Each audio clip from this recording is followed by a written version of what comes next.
Cuando Black Mirror nació hace algunos años en un canal de Inglaterra, hubo un hilo conductor que se encargó de unir todos, pero todos los episodios. Si bien es una serie antológica donde cada capítulo empieza y termina, hay algo que los une más allá de su creador, más allá de Charlie Brooker, y se llama nada más y nada menos que Joel Collins. Con él pude hablar, que me contó cómo fue definir la estética de la serie, cómo fue convencerlo a Brooker de que le deje hacer todos los capítulos. Le dijo, o hago todos o no hago ninguno, y algunas cuestiones referidas a algunos capítulos en particular en este informe sobre Black Mirror.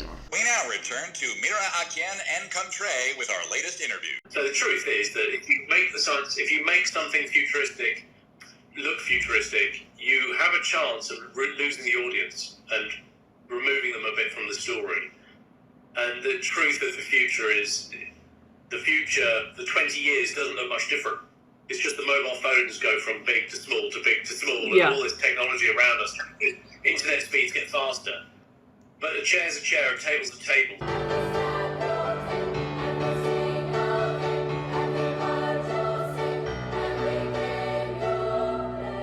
When I read the first few ideas, and there were quite a few ideas, it was never as simple as like one script, another script. It was often discussions of ideas and how things would slot together or not. You know, how you made things different, And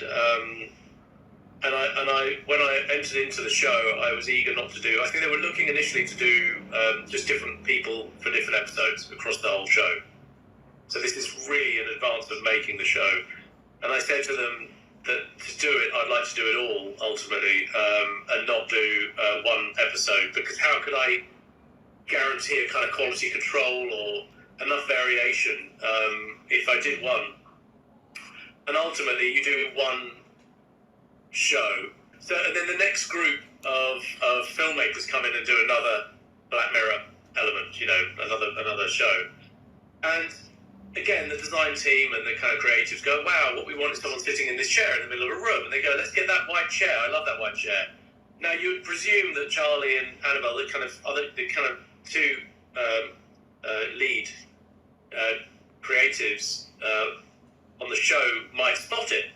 But actually, these things are done at quite paced, you know. They kind of, and I remember reading a few of them saying that all you needed was 3 different groups of people using one prop 3 times, and everybody's going to think it's deliberate. They're all going to think it's the Black Mirror item. Do you see what I mean? And so you need to control all of it. So control the VFX, control the design, control everything as a kind of an exercise in never repeating yourself unless it's deliberate. And if you don't control yourself, you start troping yourself, because you do one show that's successful, somebody else comes in and they copy some stuff because they want the same success. But if you do them all, you're not trying to strive for success that you had last time. You just keep going. Yeah. Whereas if somebody else has seen what you've done and they go, wow, that won an award, or that was exciting, or people love that, they'll try and copy it. It's kind of just human nature. So there was a kind of interesting process of deliberately avoiding all the same things, which I think if I hadn't done 19 films back to back over the 7 years, there would have probably been a lot of accidental things in those shows which people would have thought were deliberate. So then you move to the deliberate Easter eggs, and obviously in that there's a lot of deliberate details from show to show that you might bring forward, but that gave Charlie and myself the opportunity to really mine where we had been, and the things, the graphics, the posters, the characters, the names, the music. You know, you mine the past, and you're starting to kind of just at the right point for the right reasons lay in some connectivity.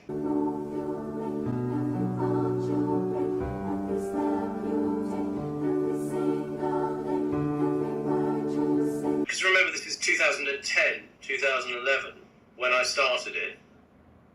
I think the biggest challenge with that is Charlie and I discussed the idea of what the future was going to be. We were looking to calibrate what the tone of the anthology would be, how far we might go with the ideas, you know.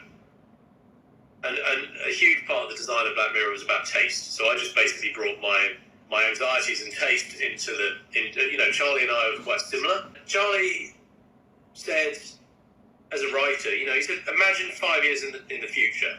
And I was like, yeah, I do imagine 5 years in the future. And I don't think 5 years in the future is going to look much different. And so we started discussing what the future was slightly more, in the sense of what's the truth. Everyone's laughing at us. You don't know that. I know people. We love humiliation. Remember that Black Mirror was actually commissioned as a comedy, which was a joke in itself because it's not that funny times. You know, there are some of the stories that have got like a love element, some of them are a bit more science fiction-y. But one thing that's important across all of them is that they are moments in people's lives and stories. And unlike a movie, the world creation is basically around the protagonists. It's around those lead actors in that story. And the stories are often like a moment, a snapshot in the lives of the characters. So if you were to make a long-running series or a movie, you would expand out all the characters, the world, and everything. Whereas we always needed to just lay the groundwork around the actors, around the characters, to tell their story, giving the audience enough cues in the way it's played around them to really understand that story. But the idea of Black Mirror has always been a kind of a snapshot of character and relationships. You're exploring the human nature, you're exploring humans' relationship with technology, you're exploring all that stuff.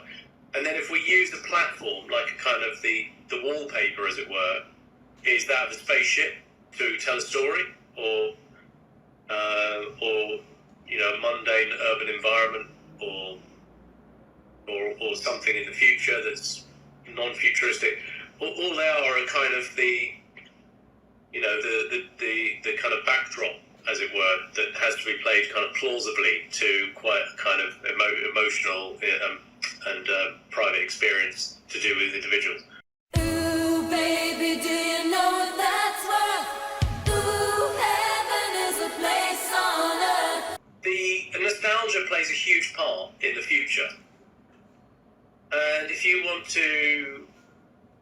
What you don't know is, watching San Junipero, is what the story is, because the story unravels and unfolds itself to you as any good Black Mirror does. So you think you're watching an episode from the 80s of something, and ultimately you don't realise at the time that you're in an old people's home on a kind of calming virtual reality living experience.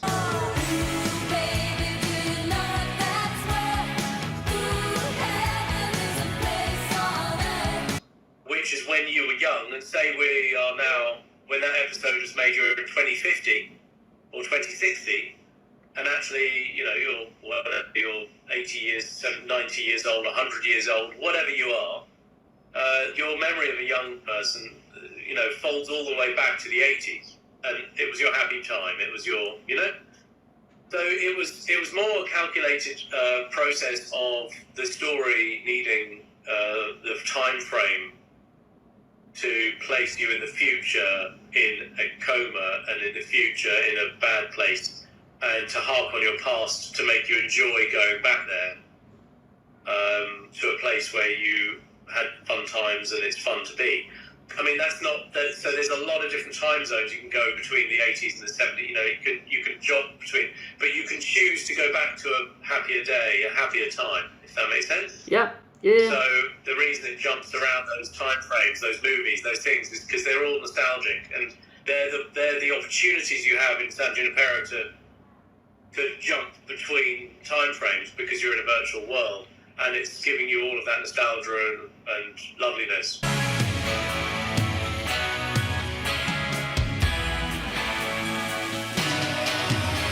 You only had to do a TV show that was settled in the 80s or in the 90s, whatever, but you didn't need to do anything like so flashy about like computers or devices like in other episodes. So was this like challenging for you to try to stay like contained? No, it's just fun. It's just good fun. I mean, things like the games. So, like, for instance, Charlie's a big gamer. So you look at the computer games. Those games are specifically made for those years. They're playing computer games, like old arcade games that has literally came out the year we planned on shooting to say we would go back in that time. They were like the most popular game of that year, you know? Yeah. So the film's posters was the most popular film of the year. The advertising in the TV shop, selling the latest television in the shop on the left-hand side of the Tucker's Bar, was the type of stuff being sold in that year. You know, it was all very specific and fun. You know, it's just fun to do, isn't it? Space Fleet never turns its back on those who need our help. 3 cheers for Captain Daly. Hip hip, hooray! Hooray! Well, I wouldn't say it's anything to do with Star Trek at all. Oh, nothing to do with Star Trek, for legal reasons. No, I mean, we actually had to make sure that we didn't. We had to make sure we didn't copy Star Trek, because obviously there's a certain degree of like copying that you can or can't do, like homage, as it were. Yeah. And I think the best way to view it was like a homage to an era of shows which people recognise or feel they recognise. So we needed to play in an arena for the audience to feel like they kind of felt comfortable believing in the show, in the characters. And so, yeah, we skirted around types of shows of that era, as it were. And again, we went from what I would say, if you were to look at Star Trek as a source of inspiration, you'd go from like the 70s tone to J.J. Abrams.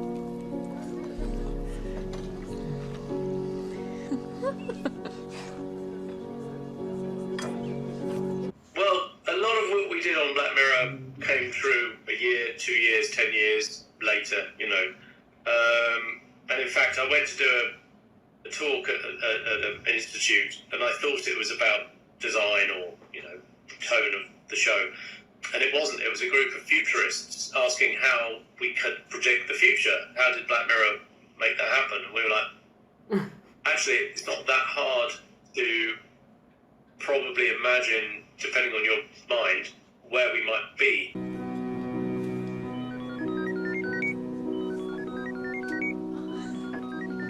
It was initially set in LA, Nosedive, and was kind of set now, you know. And I was very allergic to that. I basically felt that creating that story now was so now, because it was literally just around the corner that someone's going to make an app where you're being rated. Uber was already in existence. You know, you already got a rating from your Uber driver and you rated them, yeah. You know? And it could already get you slightly a better car, or, do you know what I mean? Those kind of rating perks were starting. You could just see the kind of, both the darkness in that and the future of that and where it's going. But I think I was eager to put the audience on Nosedive somewhere beyond a kind of an exact version of LA or now, but into a place where you could enjoy it. Was weird to be honest, much more elevated than some of the other Black Mirrors, Nosedive, and Joe Wright, the director, who's quite a brilliant visual director. He completely bought into that idea of elevating it and making the world had been impacted by this stuff, pastel colours and beautiful things. And if it wasn't beautiful, it means you clearly haven't got good enough ratings, or you're living in you know what I mean? Like, maybe you're off grid, as it were, and you don't even get ratings. Yeah. And so there's a kind of the world's defined a bit by your success, and the colours around you, and everything was designed to make everything nicer, more palatable, more mellow, more enjoyable, so that you'll get, and everyone else, you'll get and give better ratings. So it's kind of innocuous, inoffensive, like vanilla, bland thing, so that everyone's happy, just in case anyone gets unhappy and rates you down. Yeah. You know? It's like a weird world creation that is almost, if you go to some people's houses, literally real, but as a whole, is quite surreal. Does that make sense? Yeah. And we shot that in South Africa. I found an island that you go to, and it literally looks like you're in Los Angeles. But it's full of kind of wealthy people in South Africa who live on this island built like Los Angeles. the weirdest surreal place. And I basically cycled around it for a day and then we tried to convince the people to let us shoot there, pretending it wasn't going to make them look bad, you know? Which it wasn't really about making them look good or bad, but it was the world we wanted, you know? And they were very, very good, actually, and they let us shoot there, and we built a lot of the houses, but we also, a lot of it's real kind of weird place that looks like you're kind of possibly in LA, but it's another world, and you're not sure. And that is because it isn't LA, it is another world, and it's really weird.